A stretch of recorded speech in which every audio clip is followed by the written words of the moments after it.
বিএনপির ভারপ্রাপ্ত চেয়ারম্যান তারেক রহমান বলেছেন, রাজনীতিকে এমনভাবে গড়ে তুলতে চান যেন তার মাধ্যমে প্রত্যেকটি সাধারণ মানুষের প্রতি সাহায্যের হাত বাড়িয়ে দিতে পারেন। বিএনপি নেতাকর্মীদের জনগণের আস্থা ও বিশ্বাসের প্রতীক হয়ে যেন দাঁড়াতে পারে, সেভাবে নিজেদের গড়ে তোলার আহ্বান জানান তারেক রহমান। তিনি প্রত্যেককে জনগণের সেবক হিসেবে গড়ে তোলার শপথ নেবার পরামর্শ দিয়ে বলেন, এটি বিএনপির আগামীর রাজনীতির পরিকল্পনা এবং লক্ষ্য ও উদ্দেশ্য। আহমেদ সরারের রিপোর্ট। আমাদের মাঝে জিয়াউর রহমান ফাউন্ডেশনের প্রতিষ্ঠাবার্ষিকী উপলক্ষে দিনব্যাপী স্বাস্থ্যসেবার আয়োজন করা হয় বগুড়ার গাবতলীতে, যেটি শহীদ রাষ্ট্রপতি জিয়াউর রহমানের জন্মস্থান। এতে লন্ডন থেকে সস্ত্রীক ভার্চুয়ালি যোগ দেন বিএনপির ভারপ্রাপ্ত চেয়ারম্যান তারেক রহমান। এ সময় তারেক রহমান বলেন, বিএনপির রাজনীতি জনগণের জন্য, সেজন্যই জিয়াউর রহমান ফাউন্ডেশনের এই উদ্যোগ। মানুষ মানুষের জন্য এই বিষয়টি বিবেচনা রেখে জিয়াউর রহমান ফাউন্ডেশনের কাজ শুরু হয় জানিয়ে তারেক রহমান বিএনপি নেতাকর্মীদের প্রতি বেশ কিছু পরামর্শ দেন। আমরা রাজনীতিটিকে আজ এমনভাবে গড়ে তুলি যাতে আমাদের রাজনীতির মাধ্যমে আমরা আমাদের এলাকার প্রত্যেকটি যেই এলাকায় আছে প্রত্যেকটি সাধারণ মানুষের কাছে সাহায্যের হাত বাড়িয়ে দিতে পারি, সাধারণ মানুষের পাশে, যাতে করে আমরা তাদের বিপদে আপদে তাদের পাশে এসে দাঁড়াতে পারি। অর্থাৎ আমরা সাধারণ মানুষের পাশে তাদের আস্থার প্রতীক, তাদের বিশ্বাসের প্রতীক হিসেবে যাতে আমরা দাঁড়াতে পারি, সেইভাবে আসুন আমরা নিজেদেরকে গড়ে তুলি।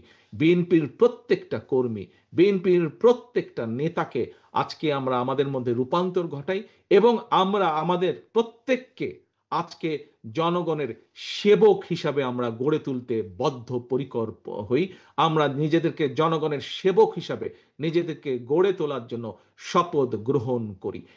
তারেক রহমান জানান, বিএনপি দেশের মানুষকে ভালো রাখতে চায়, তাদের জন্য কাজ করতে চায়।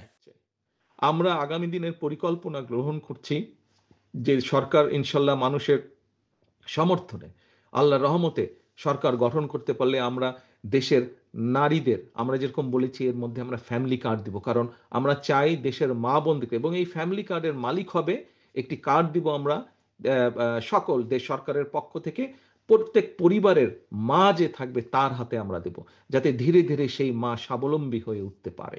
আমরা যেরকম কৃষকদের ক্ষেত্রে বলেছি আমরা ফার্মার্স কার্ড দেব, ঠিক এই একইভাবে আপনাদের সামনে আমি যে চিকিৎসার যে বিষয়টি সেটি সংক্ষেপে আমি দুইটি পরিকল্পনার কথা আপনাদের সামনে তুলে ধরলাম।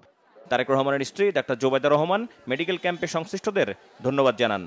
মানব সভ্যতার এক ক্রান্তি লগ্নে আমরা আজ পৌঁছে গেছি, কিন্তু আর্তমানবতার সেবায় আমরা সকলে নিজ নিজ ক্ষেত্রে প্রচুর অবদান রাখতে পারি। এই সংকল্প নিয়েই গত ২৬টি বছর ধরে এগিয়ে চলেছে এই ফাউন্ডেশন। এই ফাউন্ডেশনের প্রতিটি সদস্যের মানবতা, আত্মত্যাগ অকল্পনীয়। এদিকে প্রতিষ্ঠাবার্ষিকী উপলক্ষে সকাল থেকেই বগুড়ার গাবতলীতে শহীদ রাষ্ট্রপতি জিয়াউর রহমানের জন্মস্থান বাগবাড়িতে বিশেষ ফ্রি মেডিকেল ক্যাম্পের আয়োজন করা হয়। ক্যাম্পে ঢাকা ও বগুড়ার বিশেষজ্ঞ চিকিৎসকরা প্রায় ৭,০০০ রোগীকে মেডিসিন, কার্ডিওলজি, গাইনি, চক্ষুসহ সব ধরনের জটিল রোগের চিকিৎসা সেবা প্রদান করেন। সেই সাথে বিনামূল্যে ওষুধ দেয়া হয়। আহমেদ সরওয়ার, বাংলা ভিশন, ঢাকা।